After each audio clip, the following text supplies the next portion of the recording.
All right, welcome everybody to the Lakers Legacy podcast, where the Lakers just made a smart shakeup, a Marcus Smart Shake Milton up, to be exact. Because the Lakers just pulled out a former Defensive Player of the Year, starting caliber Bulldog defender, when healthy, out of their ass. Marcus Smart, Los Angeles Laker, incoming. Now, can he play more than 40 games in a season again? I don't know.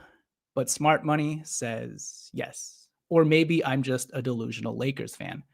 I'm your host, Jonathan Hernandez. Welcome to the Lakers Legacy Podcast. And if you haven't heard the news, your Los Angeles Lakers are signing former Boston Celtic, former number 6 pick of the 2014 NBA draft, just a pick before the Lakers selected Julius Randle, former 2022 Defensive Player of the Year, Marcus Smart.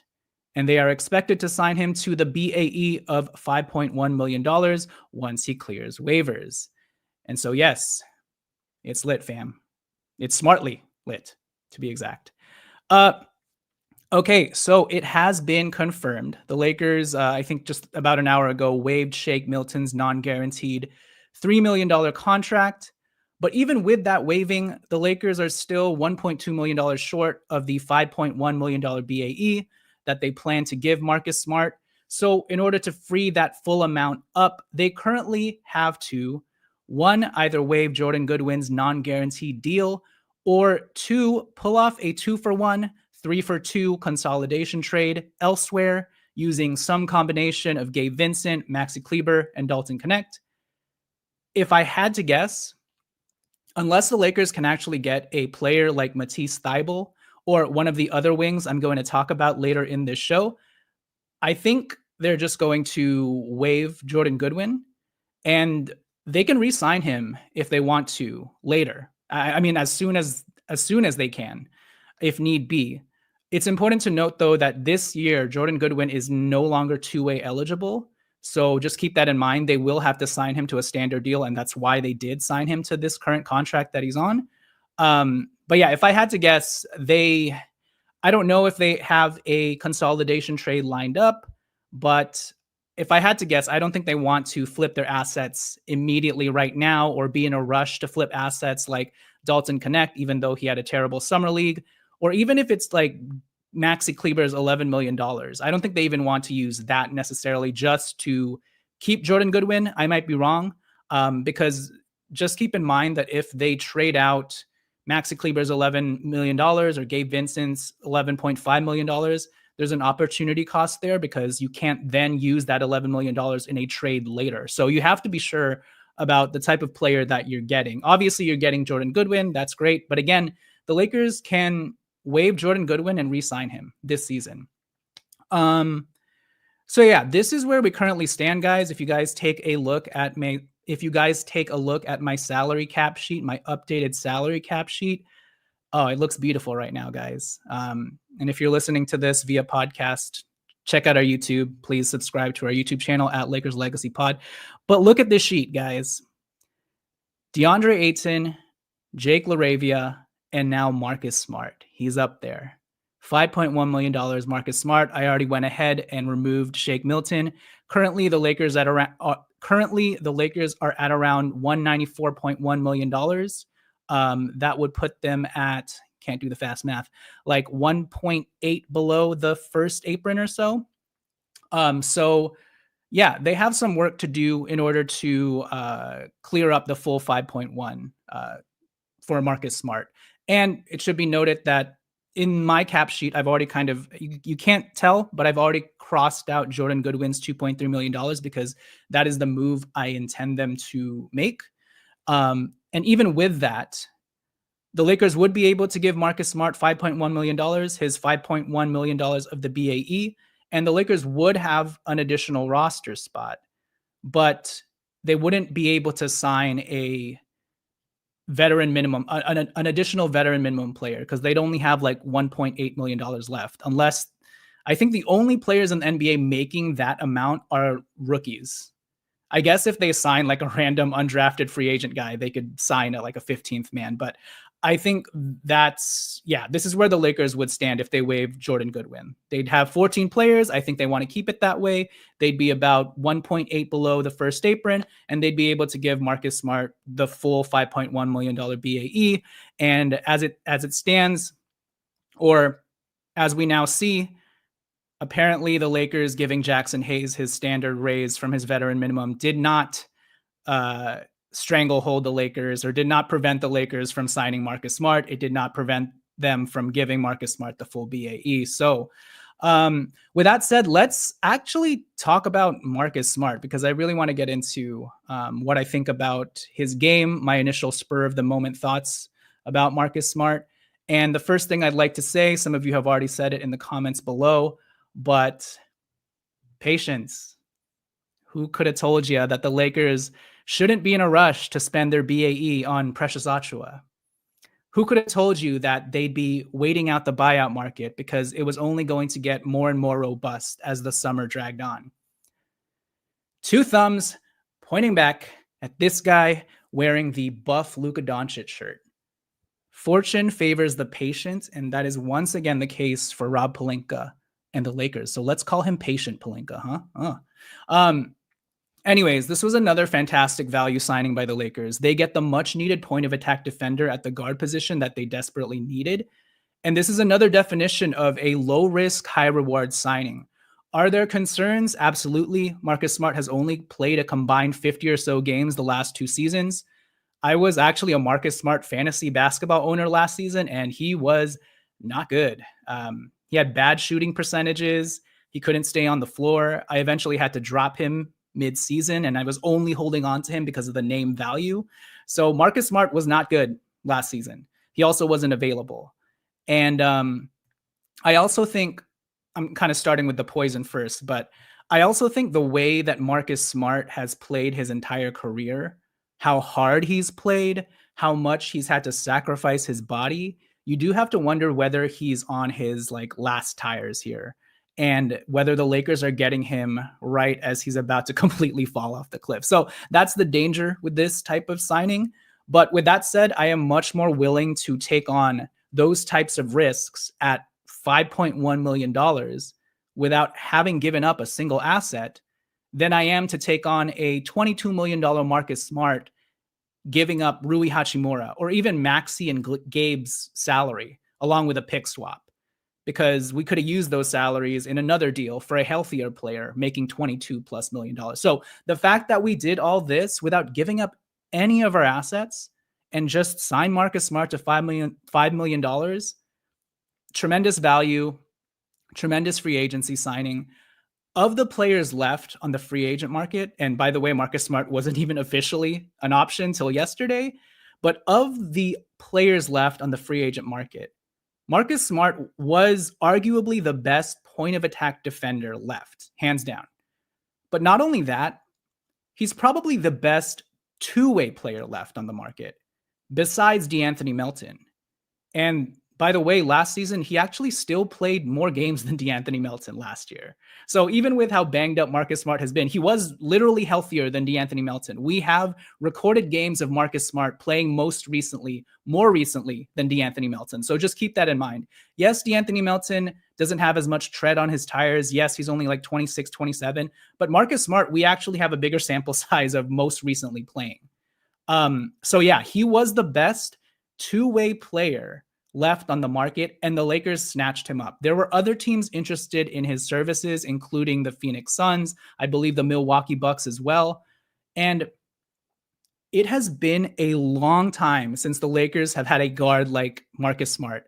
I know it's going to sound like I'm being hyperbolic, but actually think about who Marcus Smart is as a player. When is the last time the Lakers had a defensive point guard as good as Marcus Smart? And by defensive point guard, I'm talking about a defender who can legitimately play point guard in a pinch. Marcus Smart has averaged 6 assists for an entire season before. He's got really good handles, and he has actually very underrated vision. He's used to having the ball in his hands.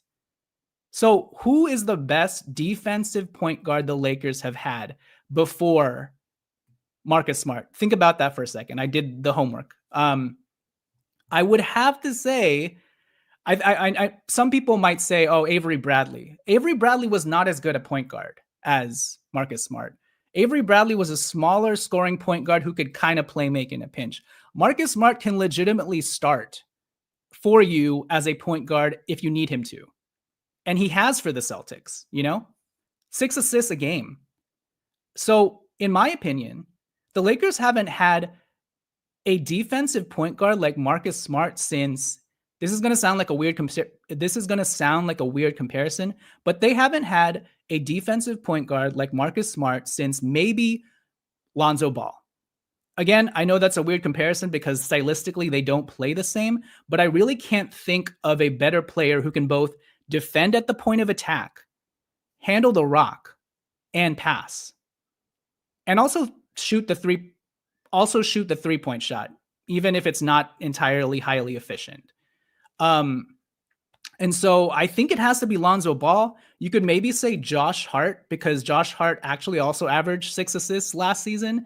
Marcus Smart isn't as good a rebounder as Josh Hart, but in terms of like having this legitimate two-way player who can defend his ass off, but also legitimately play point guard for you, the Lakers haven't had that type of defensive point guard in a while. Josh Hart and Lonzo Ball are the closest thing that I can remember. And when the Lakers had Josh Hart, he didn't have the playmaking chops and handles that he does now.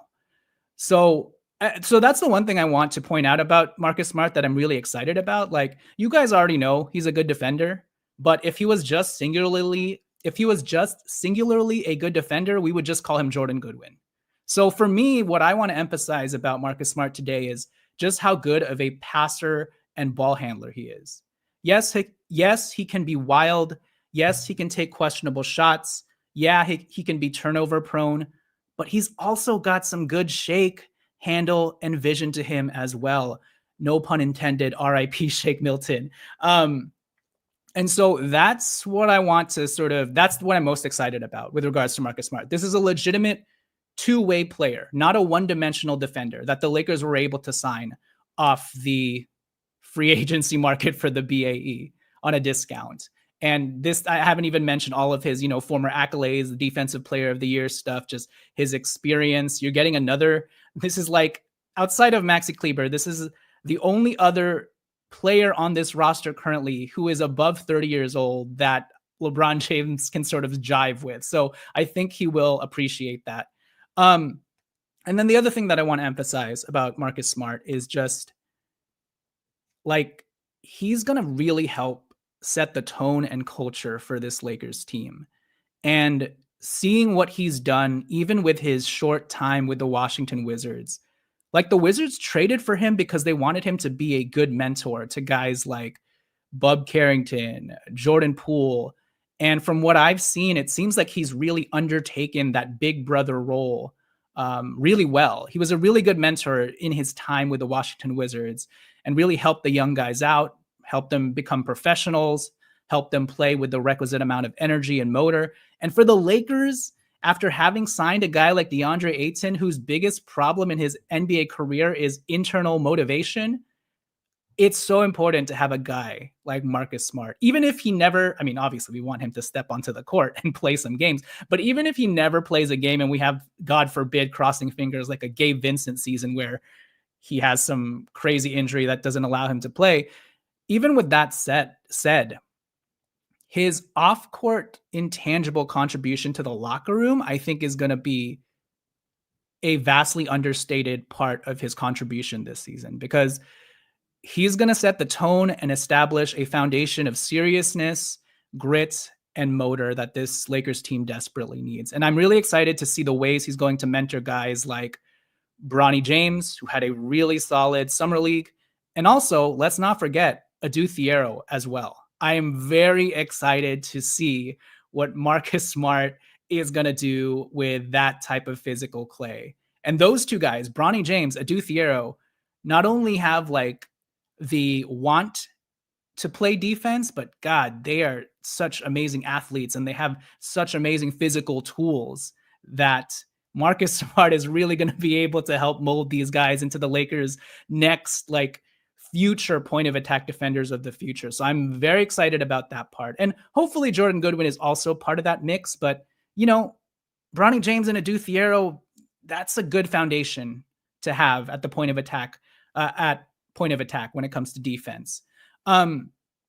So those are my spur of the moment thoughts on Marcus Smart. Obviously, I'll have a lot more in the days to come, and obviously, I'll be working on a breakdown video. Although my breakdown videos are a little bit clogged up at the moment, I've been spread a little bit thin, which is why I'm kind of resorting to doing these lives. But yeah, those are my initial spur of the moment thoughts on Marcus Smart.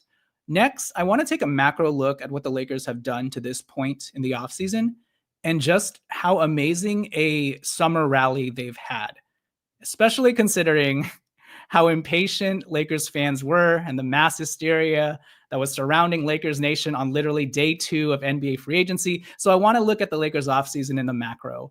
And then I want to look through some updated wing consolidation trades that I'd like to see the Lakers try and pull off now that they have Marcus Smart, quote unquote, in the bag. But before we get to that, I want to first talk to you guys about a new book by author Carl Barney about something we all strive for: happiness. And everybody's happy right now. Because you weren't born to coast through life, you were born to feel alive. To wake up with energy, the type of energy that Marcus Smart brings to the court every single day. To live a life that excites you. The new book, The Happiness Experiment, is the tool to help you do just that. It's not fluff. It's a practical system to help you find your unique version of joy, meaning, and drive. It's time to stop surviving. It's time to start thriving. So, if you want to learn more, take a few minutes at the end of this podcast and listen to an interview about the happiness experiment and how you can bring it to life.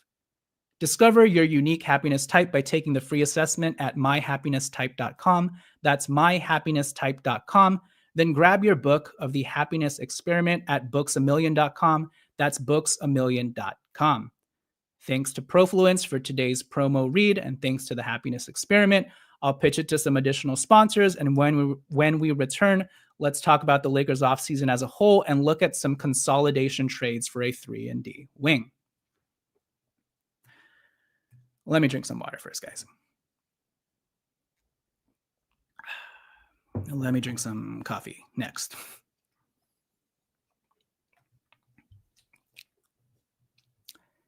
All right, so we are back. So, in my opinion, the Lakers are quietly, or maybe loudly now, having one of the best free agencies that any NBA team has had this offseason. That doesn't mean that they're the best team in the West. That doesn't mean that other teams in the West didn't do a better job of fitting the appropriate skill sets around their team. I'm just saying, in terms of just strictly free agency signings, I think it's fair to argue that the Lakers had one of the best free agencies this summer. Even with the concerns, even with the risks. You got DeAndre Ayton, whose ceiling, we've seen it, is a 18-10 starting caliber center in the NBA Finals. You got that guy for $8 million. And then you got Jake LaRavia, who's a younger defensive version of the numbered 17 pick that you drafted last season. And you got that guy for $6 million. If he pops, you have him at $6 million the next 2 seasons. And then, to top it all off, cherry on top of the sundae, you got Marcus Smart for $5 million, all while keeping all of your main assets. That is incredible efficiency by Robert Pelinka. And in the history of Rob Pelinka's use of the exception, and has been a great history, in my opinion, this summer has by far been his best string of exception moves. And actually, let's take a look, shall we? Let's take a stroll down memory lane of Rob Pelinka's exception history, and hopefully it won't traumatize you, but let's take a look. Here it is, guys. On the left-hand side, let's look at what Rob Pelinka's done whenever he's had an exception. 2020, he signed Avery Bradley to the biannual exception. Now, I would actually argue that this was a good signing, and Avery Bradley did help our championship team that season. Now, unfortunately, he did not join us in the bubble, but up until when the world shut down, Avery Bradley was quietly having a very good season for the Lakers. But yes, Rob Pelinka signed Avery Bradley to the BAE. The next season, he signed Montrezl Harrell to the full non-taxpayer MLE. This was kind of a weird, divisive signing because it came out of nowhere, and Montrezl Harrell had actually just won Sixth Man of the Year. I think at the time, most Lakers fans were like, oh, that's a big name. I didn't expect to get Harrell for the non-taxpayer MLE. He just won Sixth Man of the Year. Okay, I get it, but I think all of us at the time as well, and we have podcast recordings of us saying so, we were like, seems like a weird fit because the Lakers need a defensive big man, and Montrezl Harrell is more of a scoring big man. So anyways, Rob Pelinka's next exception signing, Montrezl Harrell to the full MLE, and obviously that did not end up working out for us. We traded him a year later for the Russell Westbrook deal. Next season, Kendrick Nunn, taxpayer MLE. At the time, I think that was also, everybody was also kind of intrigued by that signing because Kendrick Nunn was coming off like his sophomore year. He had averaged like 15 points on really good percentages. He had actually been to the NBA Finals, but he was a small guard. And obviously, the Kendrick Nunn signing did not end up working out. Next signing, another small guard. Now, Lonnie Walker did help the Lakers out, and he was a fan favorite. He was athletic as hell. But I still, when that signing happened, I was like, we have 5 guards on this team. Why did we just sign Lonnie Walker? At the time, we hadn't even traded for we hadn't even traded for Patrick Beverley yet. We hadn't even signed Dennis Schroeder yet. By the time the season started, we had Austin Reeves, Lonnie Walker, Russell Westbrook, Dennis Schroeder, Patrick Beverley. It like made no sense. But yes, Rob Pelinka signed Lonnie Walker. And then 2 years ago, Rob Pelinka used the full MLE on another small guard, Gabe Vincent. And yes, Gabe Vincent was coming off like a pretty nice finals run, but Gabe Vincent was also never going to grow past 6'2". And I forgot Taurean Prince. You're right. We also signed Taurean Prince to the BAE. It was a solid signing. So I think I bring all of that up to say that like these weren't terrible signings, but they weren't the most optimal maximized use of the exception that Rob Pelinka had available to him. And if you guys were listening to my podcast like 2 years ago, that summer when we signed Gabe Vincent, I was like, Rob, please split the MLE, split it into 2 players. Like, why do we keep giving the full amount to a 6'2" guy? And so that's his history. I guess in hindsight, obviously it tanked, like everything tanked. But even without the hindsight, I think the lot of you who were very aware of what was going on at the time with this team and those exceptions would also probably say, yes, these are talent plays, but they don't necessarily fit what this team needs right now. Fast forward to 2025, this summer, and in one fell swoop, we have gotten DeAndre Ayton, not with the full MLE, which would have been totally fine if we gave him the full $14 million, but $8 million of the non-taxpayer MLE. We finally split the MLE, and with the rest of that money, we signed Jake LaRavia, who was actually signed first. But we got DeAndre Ayton, Jake LaRavia, and Marcus Smart. I would probably argue that even in a vacuum, just isolating any of those names singularly, I would say they could go up against any of the other signings Rob has made with any of the other exceptions. And probably you could argue that DeAndre Ayton is the best signing ever. Jake LaRavia, I don't know. He's at least at the top, given the potential. Marcus Smart, you could say, is right up there with maybe the Avery Bradley signing. But the fact that we were able to get all 3 of those guys in the aggregate is insane. And so I mean, you guys, if you guys have been following me all throughout this free agency process, this is why I was preaching patience. This is why I was not overreacting on day 2 or even day 6 when the Jackson Hayes hysteria was going, what? We gave Jackson Hayes more than the veteran minimum and lost the BAE? Oh my God, what are we doing? This is disastrous. Like, guys, calm down. Like, they have a plan. They know what they're doing. Rob Pelinka deserves his flowers. I mean, let's just leave it right there. Rob Pelinka deserves his flowers for this offseason and the way he's navigated it, even if you don't want to give him credit for DeAndre Ayton, Marcus Smart, yada, yada. You probably don't even want to give him credit for Jake LaRavia because you're like, Austin Reeves probably pushed for him. Okay, fine. I will. If you guys don't want to give him any credit for these signings, then you at least have to give him credit for appeasing Luka Doncic and his agency, playing nice, and taking care of WME's clients. Because by giving Jackson Hayes a raise, a standard raise off his veteran minimum contract for his third year of service, that's Rob Pelinka playing nice with WME and Luka Doncic and saying, hey, we're turning this over to you now. And guess what Luka Doncic did in return? He brought in DeAndre Ayton. He brought in Marcus Smart and recruited him personally. Do you think he'd be doing all that if Rob Pelinka was kind of just like, actually, this is still a clutch team? No. Rob Pelinka deserves some credit for what has happened, even if you don't want to give him direct credit. And now I'm waiting for the stream to unlag because I see myself frozen. So 1 second, guys. Okay, I'm back. And then the other thing that I think fans who are still hesitant to give him credit this offseason, the one thing that fans have to at least give him credit on is at least give Rob credit for not rushing to do all of these anxious, antsy moves just to make a move that most fans wanted him to do on day 3 of free agency. Like, let's just dump Gabe Vincent and Jordan, or let's dump Gabe Vincent and Dalton Connect, free up a roster spot so that we can sign Precious Achiuwa and Chris Boucher to the BAE. Like, there was no reason to do any of that. Clearly now there was no reason, but I was telling you back then there was no reason. You got to give credit to Rob this entire whole last year, even dating back to last offseason when he did absolutely nothing. And fans were saying, let's trade Rui, D'Lo, and the 2029 first, even 2 firsts for Jeremy Grant. You got to give Rob Pelinka for not doing that shit.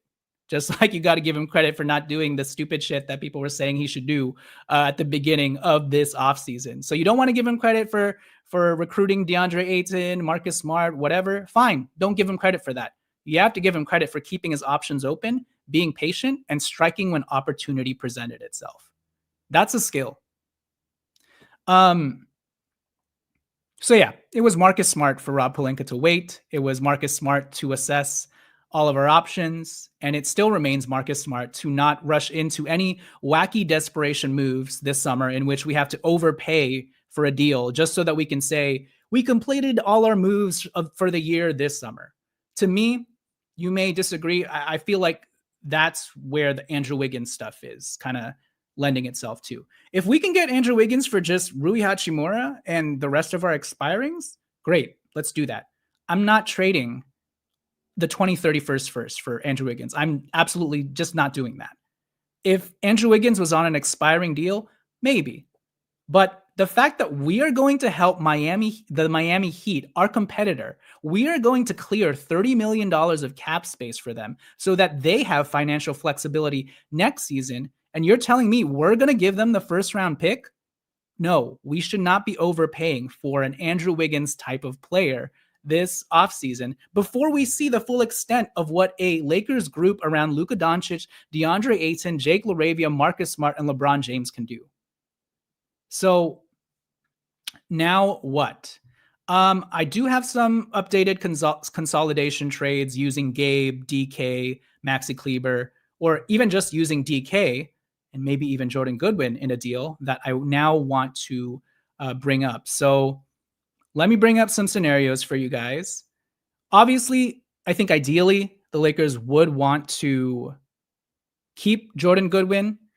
I'm of the mindset that I'm okay either way. Jordan Goodwin is nice, but Marcus Smart, even though he is injury prone and you do want to have that backup Jordan Goodwin type next to him, I think we have enough in Bronny James, Adu Thiero, and honestly, we could probably just sign Josh Okogie.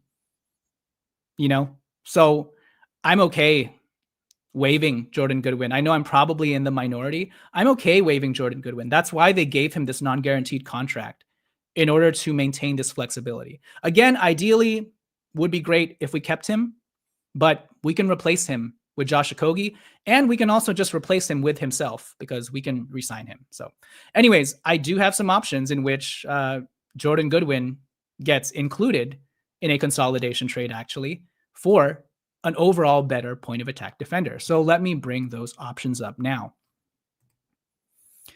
All right. Yeah, Okogie can't shoot. Neither can Jordan Goodwin.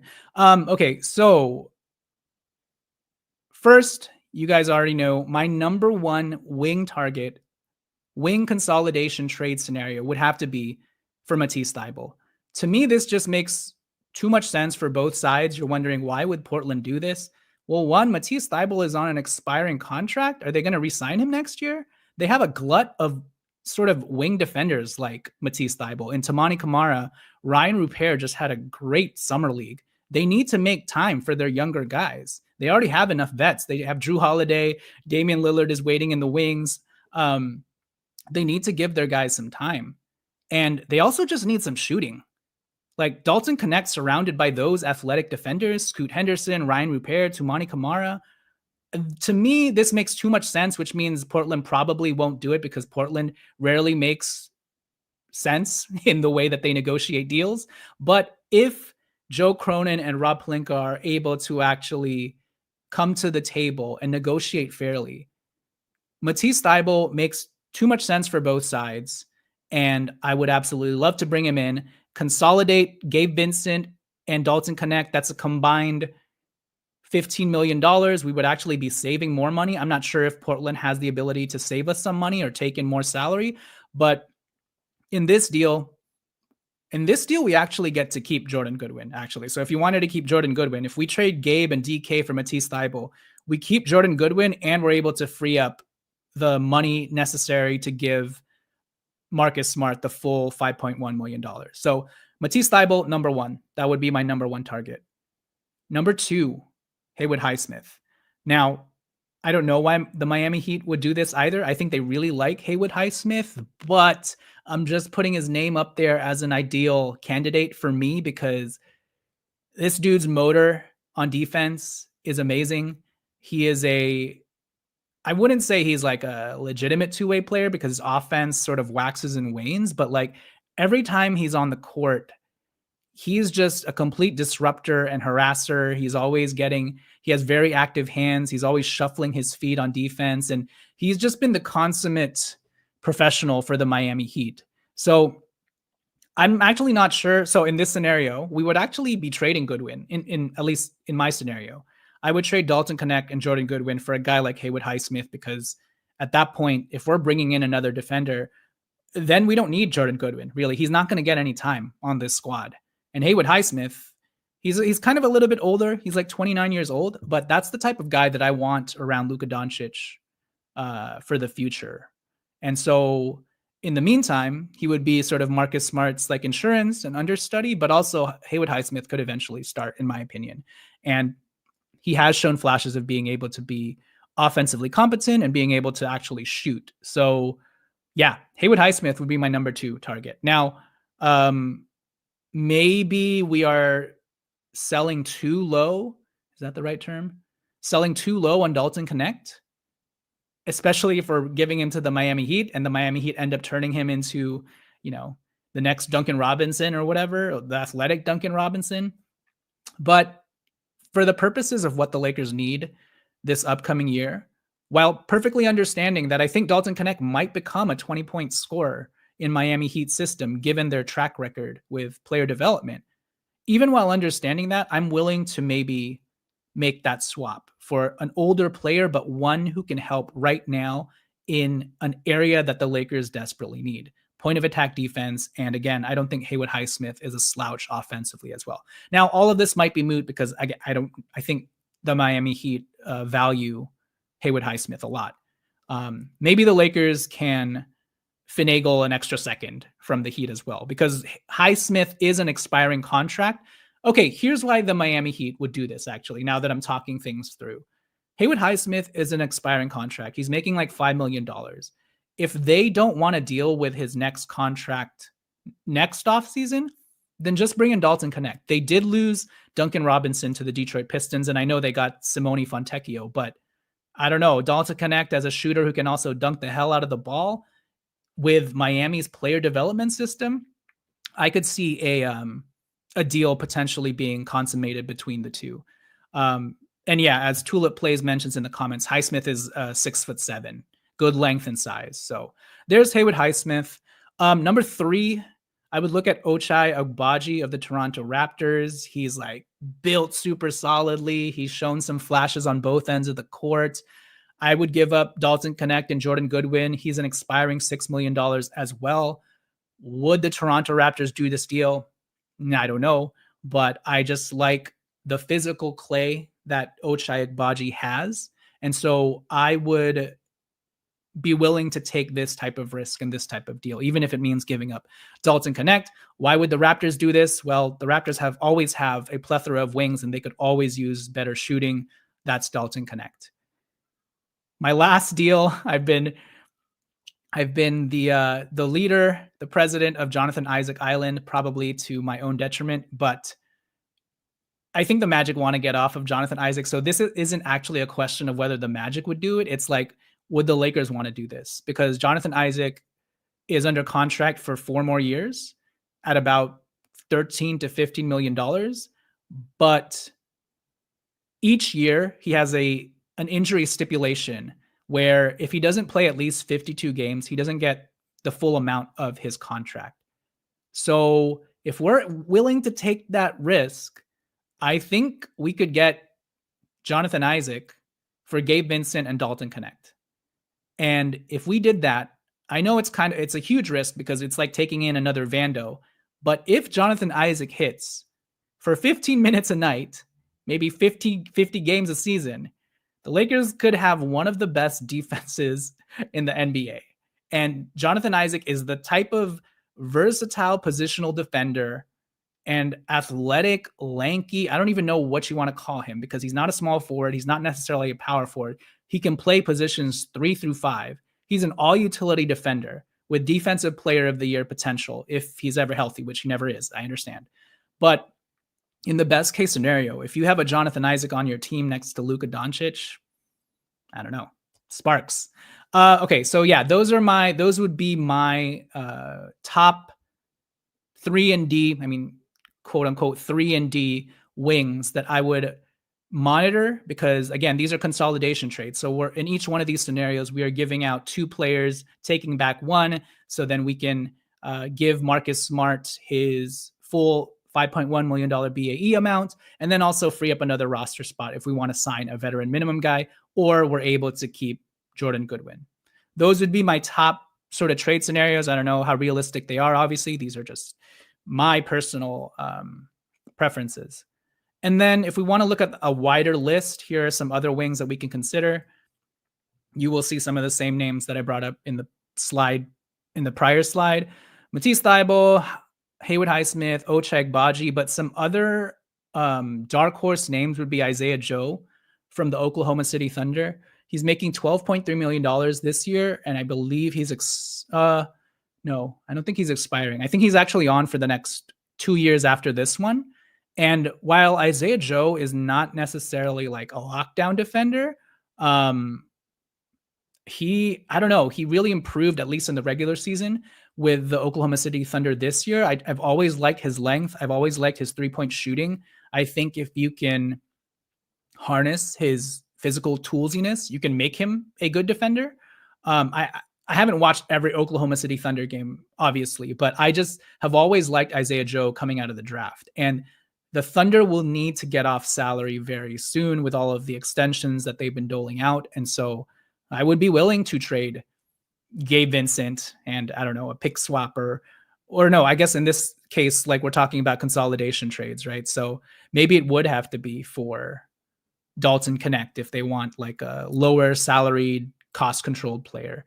But yeah, I don't know what the deal necessarily is, but Isaiah Joe is a wing to look out for.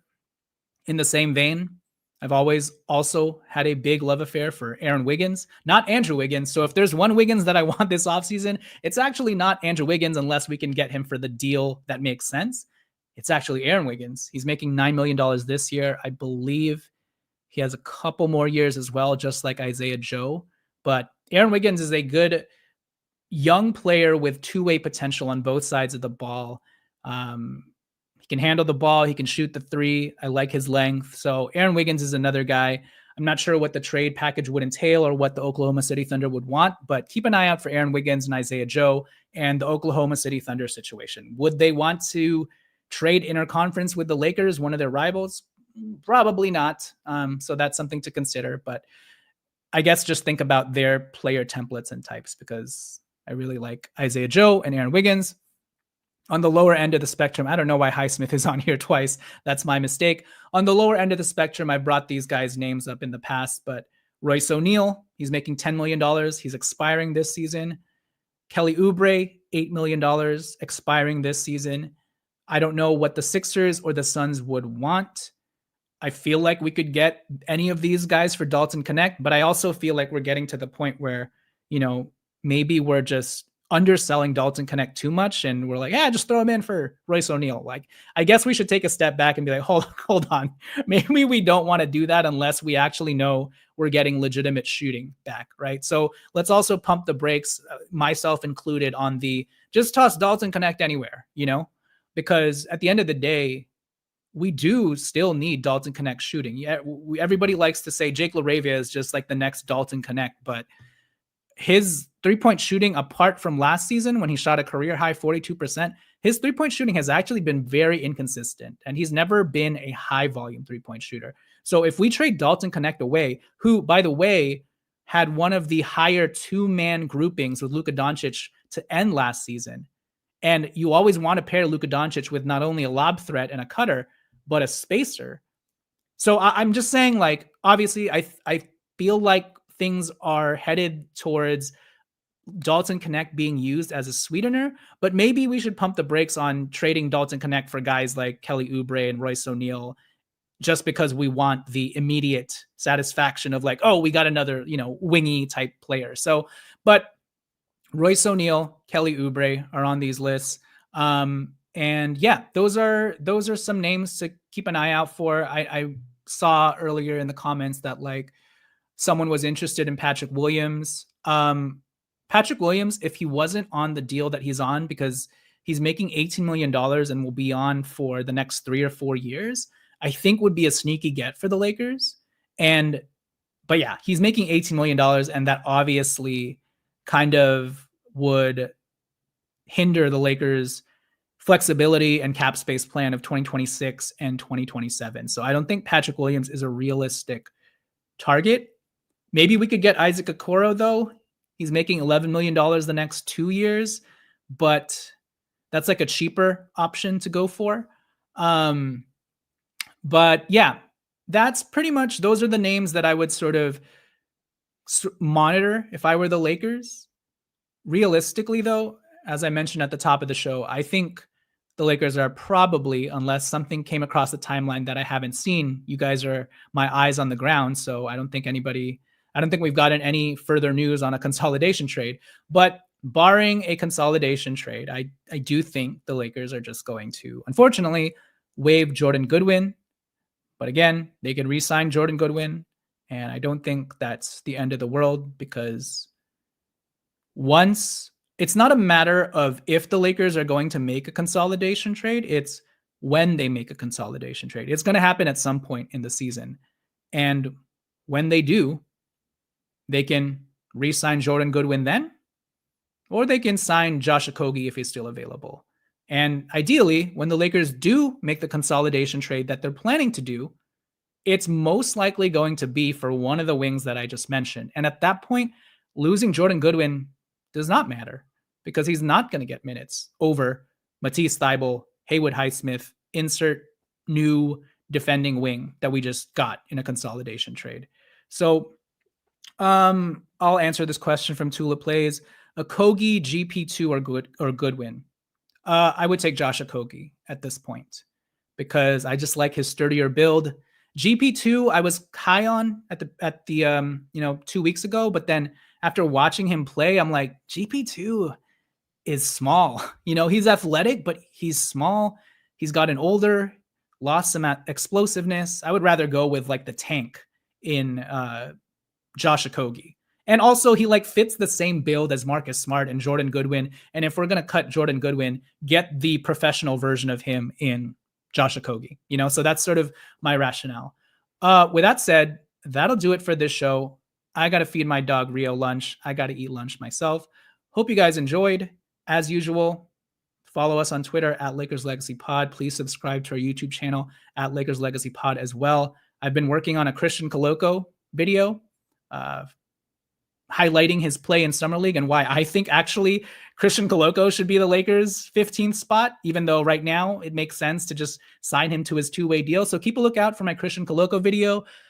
In the queue will be my Marcus Smart breakdown video, my DeAndre Ayton breakdown video. But again, I just haven't had the bandwidth to spend every waking hour editing these videos. So if you guys appreciate what I do, subscribe to the YouTube channel at Lakers Legacy Pod. Hit me up with super chats. Patreon.com/The Lakers Legacy Podcast.